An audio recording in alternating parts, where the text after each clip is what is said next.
नमस्कार, मैं हूं आपके साथ सोहेल खान। हमारी खास पेशकश आंदोलन का अंत नहीं में आपका स्वागत है। भारत में विरोध प्रदर्शनों का लंबा इतिहास रहा है। आजादी से पहले देश के क्रांतिकारियों ने ब्रिटिश सत्ता के खिलाफ बड़े आंदोलनों को अंजाम दिया। इधर आजादी के बाद सरकारों के खिलाफ वक्त वक्त पर बड़े विरोध प्रदर्शन होते रहे, लेकिन बीते कुछ साल से आंदोलन की जो तस्वीर सामने आई है वो कई तरह के गंभीर सवाल खड़े कर रही है। आखिर लंबे आंदोलन के पीछे की वजह क्या है? क्या लंबे आंदोलनों की पटकथा पहले ही लिख दी जाती है? क्या लंबे आंदोलन भी हिंसा की एक वजह है? अगले आधे घंटे में ऐसे ही कुछ सुलगते सवालों के जवाब तलाशेंगे। जुड़ेंगे कुछ खास मेहमानों के साथ।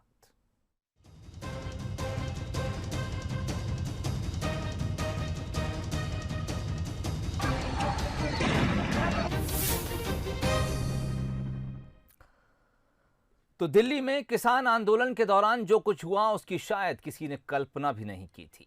60 दिन से जारी किसानों का आंदोलन गणतंत्र दिवस के दिन अचानक हिंसा में बदल गया। लेकिन ये कोई पहला आंदोलन नहीं था जो कई दिनों तक शांतिपूर्ण तरीके से चला और बाद में हिंसा में तब्दील हुआ। ऐसे में सवाल ये उठ रहा है कि आखिर आंदोलन दिनों दिन लंबे क्यों होते जा रहे हैं और क्या लंबे होते आंदोलन हिंसा की एक प्रमुख वजह है।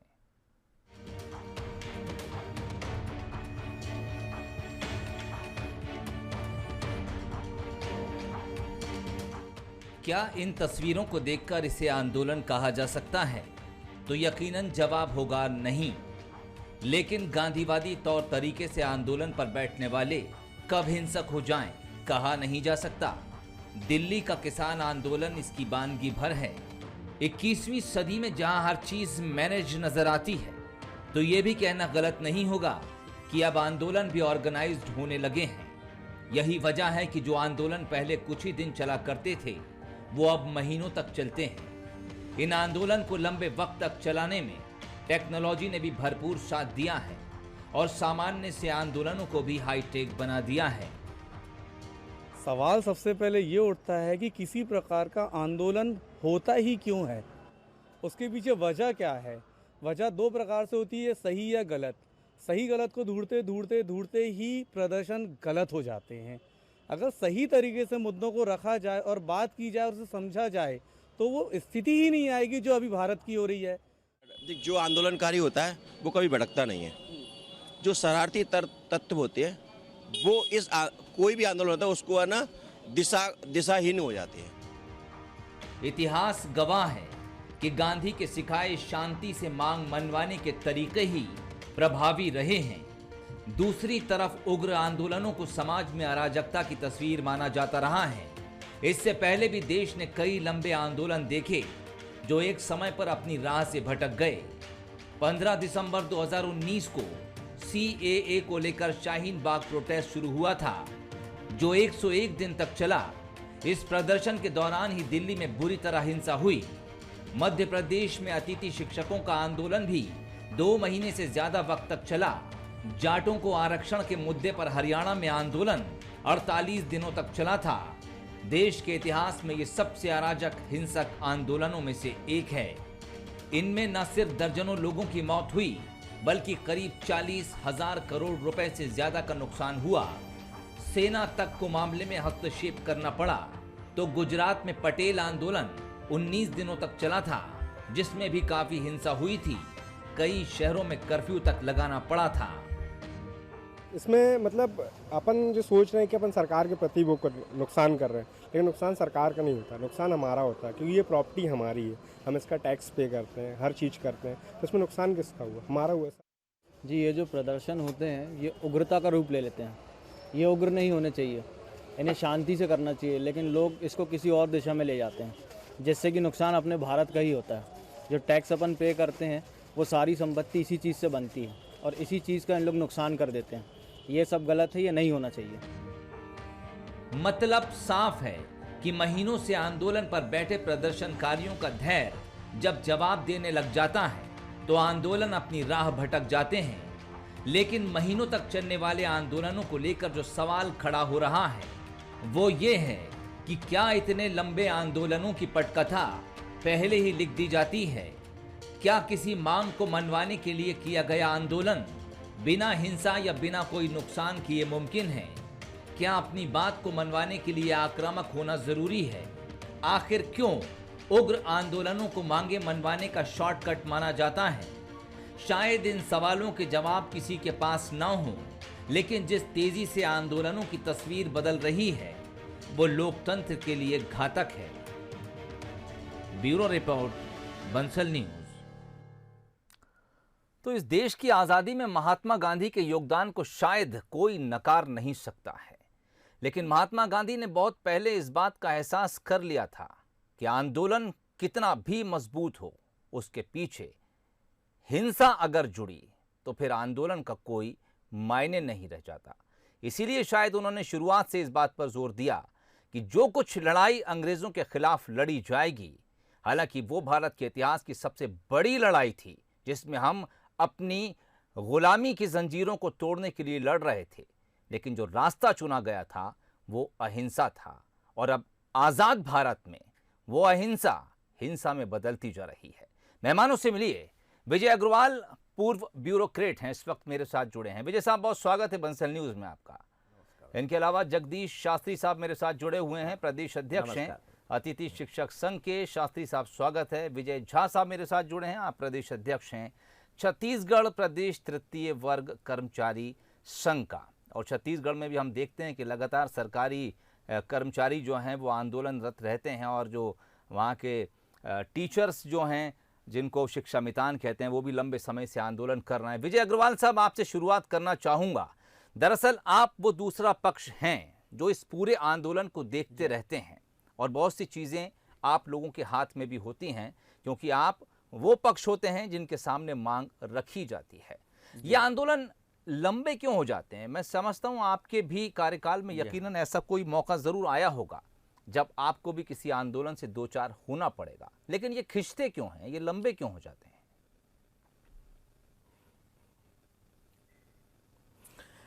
देखिए सोहेल जी, इसका जो पहला कारण होता है कि आप जो मांग कर रहे हैं, इनफैक्ट वो कानून के दायरे में कितने संभव हैं, ये एक बहुत बड़ा कारण होता है। क्योंकि जो मांग करने वाला समूह है, स्वाभाविक है कि या तो वो बिल्कुल नई मांग कर रहा है और वो अपने हित में मांग करता है। देखिए, जो छोटे समूह होंगे जैसे अपने अतिथि शिक्षक या इस तरह के, वो शुद्धता अपने हित की बात करते हैं, और जो कानून होते हैं वो सामूहिक हित की बात करते हैं। तो अक्सर इस दौरान ये देखा गया है ज्यादातर कि सामूहिक हित और जो निजी हित होते हैं, यहाँ निजी हित को आप एक समूह का हित समझ लें, तो उनमें एक प्रकार के तनाव की स्थिति हो जाती है। सीधे सीधे टकराव भले ही न हो, लेकिन तनाव की स्थिति हो जाती है। अब ऐसे में सवाल यह है कि अगर उनकी बात मानी जाती है तो स्वभावतः वह सार्वजनिक हित के या तो विरोध में चली जाती है, या यूं कह लीजिए कि वो लॉ एंड ऑर्डर, या उसे आप कॉन्स्टिट्यूशन कह सकते हैं, उसमें वह बात फिट नहीं बैठ पाती। ठीक। अब सवाल यह है कि क्या वे झुकने को तैयार हैं, यानी कि एक जो समझौतावादी जो रवैया होना चाहिए, बीच का रास्ता, क्या वो उस रवैये को मान सकते हैं? और यदि वो नहीं मान सकते हैं तो सरकार के लिए, ये प्रशासन के लिए बड़ा मुश्किल होता है कि उनकी मांग को स्वीकार करे। क्योंकि देखिए, जब प्रशासन या सरकार कह लीजिए जब किसी भी मांग पर विचार करती है तो वो तात्कालिक रूप से नहीं सोचती। ठीक। वो ये भी देखती है कि इसके दूरगामी परिणाम क्या हो सकते हैं। तो उस दूरगामी परिणाम में जब उनकी तात्कालिक मांगे फिट नहीं बैठती हैं, तो फिर वो जो तनाव है दोनों समूहों के बीच में, वो लगातार बढ़ता चला जाता है। चूंकि वो पीछे हटने को तैयार नहीं है, हो सकता है कि उनके अपनी जो मांग है व्यक्तिगत तौर पर बहुत जस्टिफाइड हो, न्यायपूर्ण हो, लेकिन यहाँ एक सीधे सीधे आप यूं कह लीजिए कि वर्ग तनाव की स्थिति दिखाई देती है। जी ठीक, बड़ी महत्वपूर्ण बात आपने जिससे बात बनने में थोड़ी सी मैं लौटूंगा आपके पास, कुछ और सवाल भी आपकी इस बात से खड़े होते हैं और उनके जवाब भी मैं आपसे लूंगा। जगदीश शास्त्री साहब जुड़े हैं, आप प्रदेश अध्यक्ष हैं अतिथि शिक्षक संघ के, और भोपाल से इस वक्त मेरे साथ हैं। जगदीश साहब, कोई भी आंदोलन आप अगर इतिहास उठाकर देखेंगे तो अचानक हिंसा के साथ शुरू नहीं होता है। पहले कुछ लोग जमा होते हैं, एक मांग रखी जाती है, वो जायज़ है या नाजायज़ है मैं इस पर बात नहीं करूंगा, लेकिन धीरे धीरे वो नारे बुलंद होना शुरू होते हैं। फिर वो नारे इतनी तेज हो जाते हैं कि ऐसा लगता है कि अब कान फाड़ देंगे। फिर इसी शोरगुल के बीच में से कहीं कोई आवाज़ हिंसा की शुरू होती है और फिर वो पूरा आंदोलन एक नया रुख ले लेता है। मैं जानना चाहूँगा आपका अनुभव क्या कहता है। आपने भी कई आंदोलनों में हिस्सा लिया होगा और हो सकता है कई बार आपने अपने और अपने साथियों के हक की लड़ाई लड़ी होगी। या आंदोलनों के बीच में से अचानक से हिंसा कैसे पैदा होती है? क्या आपको लगता है कि आपके भीतर के जो लोग हैं उनका धैर्य टूटता है, या फिर आपको ये महसूस होता है कि नहीं, कभी कभी कोई बाहरी तत्व भी इस पूरे आंदोलन की दिशा और दशा बदल कर रख देते हैं? जी बिल्कुल। आंदोलन जो शुरुआत में होता है पूरे प्लानिंग के साथ और पूरी योजना के साथ, अपने संगठन के साथ नीति बनाकर होता है। लेकिन जब लंबे समय तक ये आंदोलन चलता है जी, तो आंदोलन में दो गुट हमेशा रहते हैं, एक तो नरम गुट, एक गरम गुट। दोनों मिलकर आंदोलन करते हैं। लेकिन जब एक लंबे समय तक आंदोलन जब चलता है तो कहीं ना कहीं गरम गुट अपने धैर्य को खोने लगता है और कुछ बाहरी तत्व भी आकर भ्रम फैला देते हैं। इसके कारण कुछ संभावनाएं सरकार से जो बातचीत होती है वो अधिक समय के बाद शुरुआत होती है, बातचीत नहीं भी होती है। इससे आंदोलनकारियों का अंदर का जो धैर्य है वो टूटने लगता है। कहीं ना कहीं बैठे हुए आंदोलनकारी जब तक शांत रहेंगे, जब तक वो सड़कों पर नहीं उतरेंगे। लेकिन हमेशा आंदोलनों में देखा है, जब भी आंदोलन सड़क पर उतरेगा तो निश्चित वो दिशा विहीन होगा। क्यों? क्योंकि उसमें बाहरी तत्व और वो गरम दल के जो नेता रहते हैं वो कहीं ना कहीं उनके अंदर जो तेज भरा रहता है, उनके अंदर जो सरकार से टकराने का या फिर अपनी मांगों को जल्द मनवाने का जो तरीका रहता है, उसके कारण वो हिंसा का रूप ले लेते हैं। कहीं ना कहीं पुलिस या अन्य जो भी प्रशासन, शासकीय प्रशासन या संसाधन रहते हैं, उनसे टकराने का मन बन जाता है। तो आंदोलन लंबा तो इसलिए खिंचता है कि सरकार, हम चाहते हैं कि जैसे एक बार बैठे, बार बार आंदोलनों की बजाय एक बार बैठकर सरकार से वार्तालाप और समाधान हो जाए। लेकिन जब अधिक लंबा ये खिंचता है तो कहीं ना कहीं जो गरम गुट के लोग रहते हैं वो इस आंदोलन को उग्र आंदोलन करके या हिंसावादी आंदोलन करके इसको जल्दी सरकार के ऊपर दबाव बनाने का प्रयास करते हैं। नरम दल और गरम दल का इतिहास तो भारत में बहुत पुराना रहा है, और जब हम अंग्रेजों से लड़ाई लड़ रहे थे तब भी नरम दल और गरम दल दोनों थे, और शायद इस वजह से उस वक्त भी कुछ आंदोलन डिले होता था। विजय झा साहब मेरे साथ जुड़े हैं, आप प्रदेश अध्यक्ष हैं छत्तीसगढ़ प्रदेश तृतीय वर्ग कर्मचारी संघ के। झा साहब, सवाल यही है कि जब आप लोग अपनी किसी मांग को लेकर सरकार के सामने आ खड़े होते हैं या आकर बैठते हैं, डिले स्टैटिक्स किसकी तरफ से होता है? आपको लगता है कि आप ऐसी कुछ मांगे लेकर जाते हैं जिस पर सरकार ध्यान नहीं देती है, या फिर आपको ये लगता है कि नहीं, कई बार ऐसा होता है कि सरकार की तरफ से ये सुझाव आते हैं कि चलिए आपने 20 सूत्रीय मांग पत्र रखा है और फिलहाल सरकार इसमें से 10 पॉइंट पर समझौता या फिर मानने को तैयार है, लेकिन आंदोलनकारी इस बात पर अड़ जाते हैं कि 10 जब आप मान रहे हैं तो 20 क्यों नहीं, और यहीं से ये पूरा आंदोलन डिले होने लगता है, लंबा होने लगता है। और फिर जैसा कि जगदीश शास्त्री साहब कह रहे थे कि इसी आंदोलन के भीतर से जो एक गरम दल होता है वो अपना आपा खो बैठता है, कहीं नारेबाजी शुरू हो जाती है, कहीं से पत्थर फेंक जाता है, या फिर किसी गाड़ी को आग लगा दी जाती है।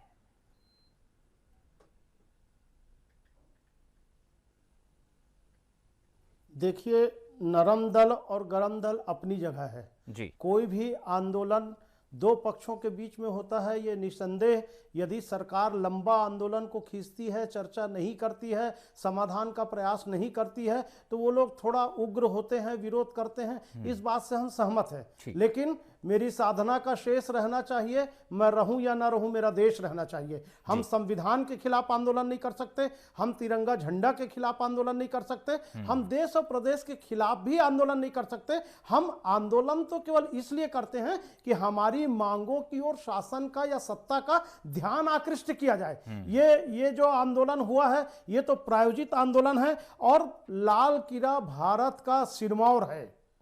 हम हर 15 अगस्त 26 जनवरी को बच्चे बच्चे तिरंगा झंडा लेकर के गाते हैं, विजयी विश्व तिरंगा प्यारा, झंडा ऊंचा रहे हमारा, कितनों ने है प्राण गंवाए जरा याद करो। आज आप लाल किला को चुनौती 26 जनवरी गणतंत्र दिवस के दिन, ये आंदोलन कहीं भी सही नहीं कहा जा सकता, और प्रायोजित वगैरह तो मैं नहीं कहूँगा, लेकिन इस देश का एक इतिहास है। हमारे शहीद आजम भगत सिंह जी, उनके पिताजी और चाचा जी ने एक क्रांतिकारी संस्था बनाया, उसका नाम था उगाहा।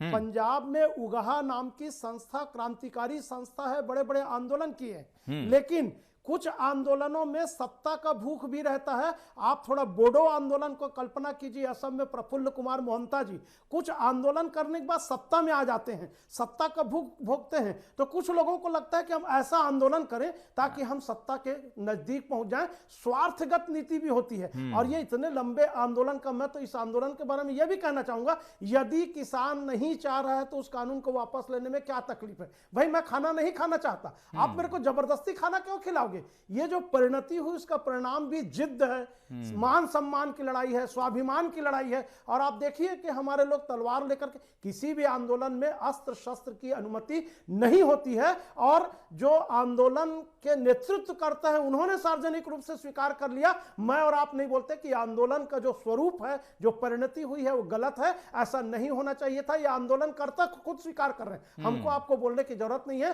तो ये जो हुआ लेकिन है, इधर रायपुर में हमने देखा था कुछ आंदोलन दिनों कभी पहले होता जब नहीं, शिक्षा ट्रेड यूनियन मितान में अपना अहिंसक आंदोलन होता कर है। रहे थे, रायपुर में हमने देखा था शिक्षा मितान अपना आंदोलन कर रहे थे, वो बार बार पुलिस को झड़प के लिए उकसा रहे थे, बैरिकेडिंग तोड़ने की कोशिश की जा रही थी।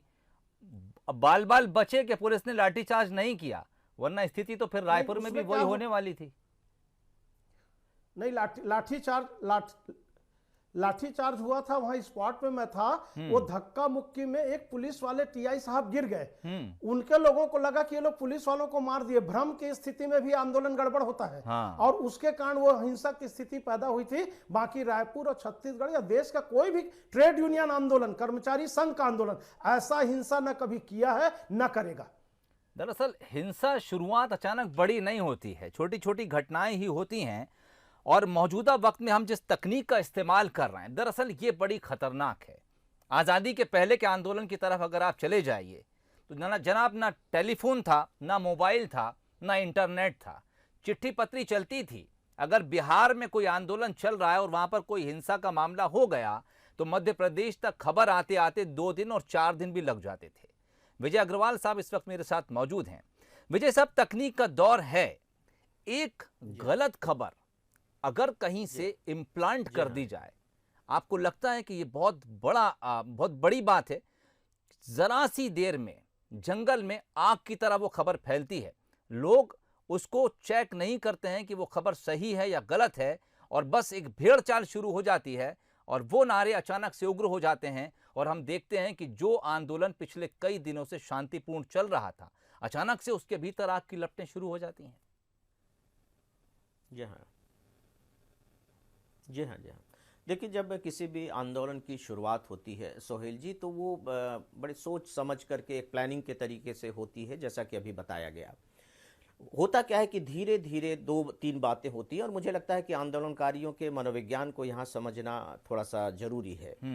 धीरे धीरे उनका धैर्य खोने लगता है, बातचीत उस तरीके से नहीं हो पाती है जिस तरीके से बातचीत होनी चाहिए, संभावनाएं उनको कम दिखाई देने लगती हैं। और वो जो एक प्लानिंग के तहत जो काम शुरू किया गया था, वो एक तरह से भीड़ तंत्र की मानसिकता में तब्दील होने लगती है। नए नए लोग आने लगते हैं, पुराने लोग जाने लगते हैं, वो सिलसिला चलता रहता है। अब ऐसे में आप देखिए कि एक खबर आती है जो सच पूछिए तो एक प्रकार से आग में पेट्रोल उड़ेलने का काम करती है। अब ये जो सामूहिक मानसिकता है, ये कभी भी उसको चेक नहीं करेगी। इसीलिए आपने अक्सर देखा होगा कि जब भी आंदोलन की ऐसी स्थितियां आती हैं तो प्रशासन की सबसे पहली जिम्मेदारी, या यूं कह लीजिए स्टेप, ये होता है कि वो जो सूचना तंत्र है उस पर नियंत्रण स्थापित करे, इंटरनेट और इन सबको प्रतिबंधित करे, ताकि कम से कम ये जो हवा देने वाले तत्व हैं कम से ये प्रतिबंधित हो सके। और उस समय कोई भी सूचना, चाहे वो किसी पुलिस के घायल होने की सूचना हो या किसी व्यक्ति आंदोलनकारी के घायल होने की सूचना हो, उस पर कभी भी सोचा नहीं जाता है। उसके अगेंस्ट हम सीधे प्रतिक्रिया करते हैं, रिएक्शन होता है। और जैसे ही थोड़ा सा रिएक्शन हुआ तो फिर तो वो भेड़ चाल वाली स्थिति होती है। दोनों तरफ से कोई भी वर्ग इसके बारे में विचार नहीं करता है, सबको अपनी रक्षा और सामने वाले को पर अटैक करने की मानसिकता से में वो काम करने लगते हैं। और फिर तो एक तरह से वो फ्लेयर अप होता चला जाता है। जैसे अगर जंगल में आग लग गई तो उसको नियंत्रित कर पाना उतना आसान नहीं रह जाता, और फिर वह जो आंदोलन है एक प्रकार से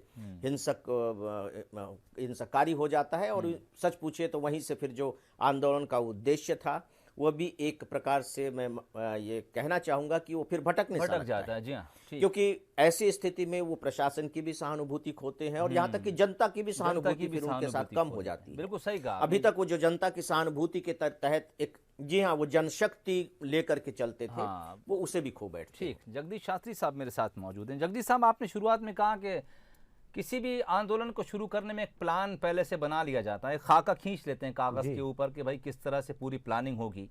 नरम दल भी होता है, गरम दल भी होता है। क्या शर्तें होती हैं बातचीत के दौरान? क्योंकि आप ये जानते हैं कि जो गरम दल है वो अगर कहीं से चिंगारी आई तो फिर ये भड़क उठेगा जी।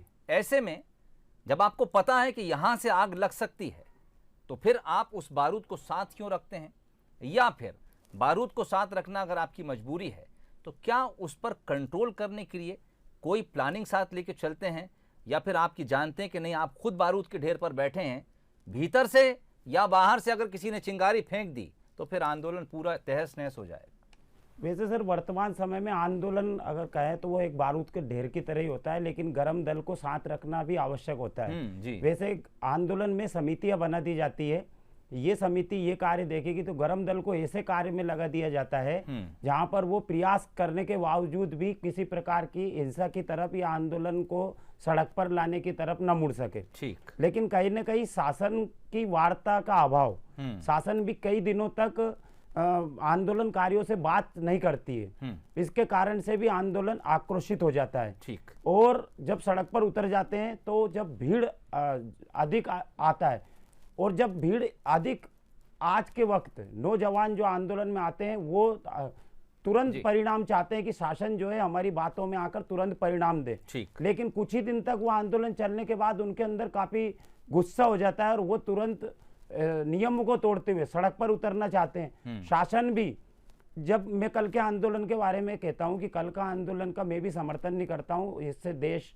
की गर्दन झुकी है और ऐसा आंदोलन कभी नहीं होना चाहिए, लेकिन शासन को जब पता था कि 26 जनवरी का दिन है, गणतंत्र दिवस का दिन है, आज के दिन इतने बड़े आंदोलन को सड़कों पर नहीं उतरना चाहिए, इसको एक दिन के बाद परमिशन देना था, लेकिन शासन ने वो परमिशन 26 जनवरी को ही क्यों दी? ठीक। विजय झा साहब मेरे साथ मौजूद हैं, छत्तीसगढ़ से इस वक्त जुड़े हैं। विजय साहब, आपको लगता है कि जब किसी आंदोलन के भीतर हिंसा होती है तो आप वो तमाम समर्थन खो देते हैं, चाहे वो सरकार की तरफ से हो या फिर जनता की तरफ से हो, यानी आंदोलन को खत्म कर देना बेहतर है क्योंकि समर्थन आप खो चुके होते हैं?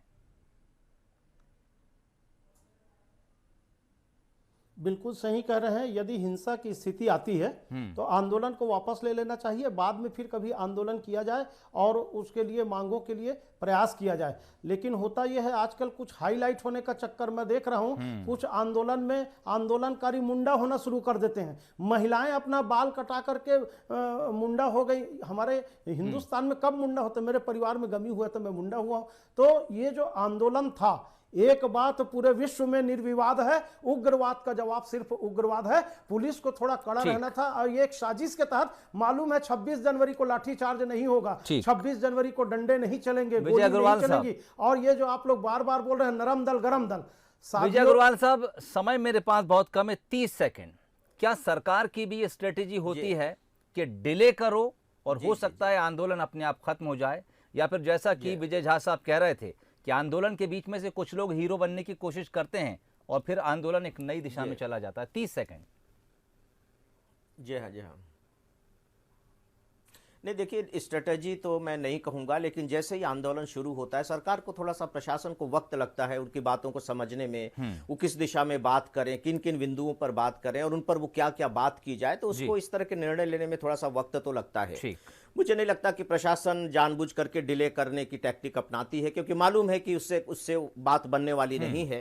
हाँ, ये जरूर है कि कौन निर्णय कितना जल्दी ले पाता है वह उनकी अपनी अपनी क्षमता और विषय पर डिपेंड करते हैं कि किस विषय पर उन्हें निर्णय लेना है, लेकिन जानबूझ करके तो मुझे नहीं लगता कि ऐसा किया जाता है। ठीक, बहुत शुक्रिया विजय अग्रवाल साहब, जगदीश शास्त्री साहब, विजय झा साहब, बंसल न्यूज से जुड़ने के लिए, हमारी इस खास प्रोग्राम, इस खास चर्चा में शामिल होने के लिए। तो दरअसल बात जहां से शुरू हुई अब भी वहीं खड़ी है और चर्चा के बीच जो कुछ निचोड़ हमने निकाला वो यही है कि आंदोलन को जिस तरह से शुरू किया जाता है, कोशिश यही की जानी चाहिए कि वो आंदोलन उसी पेस पर, उसी रफ्तार पर खत्म हो। आंदोलनकारियों को इस बात का ख्याल रखना चाहिए कि उनके भीतर या फिर बाहरी तत्वों से उन्हें आंदोलन के उग्र होने का जो खतरा है उस पर बेहतर प्लानिंग के साथ काम की जाए। और अगर आंदोलन के भीतर से इस तरह की खबर निकले कि ये उग्र हो सकता है तो फिर आंदोलन के कोई मायने नहीं। दरअसल ये गांधी का देश है, यहाँ हिंसा नहीं अहिंसा ही चलेगी। पहले भी जो सफल आंदोलन हैं उन्होंने इस बात को साबित किया कि अगर उनके साथ अहिंसा रही तो वो कानून बनवाकर या कानून को रद्द करवाकर सफल हुए। लेकिन जिन आंदोलन के बीच हिंसा हुई, न सिर्फ वो आंदोलन बदनाम हुए, उनको करने वाले बदनाम हुए और देश के माथे पर एक कलंक भी लगाया। चर्चा में इतना ही, इजाजत दीजिए, नमस्कार।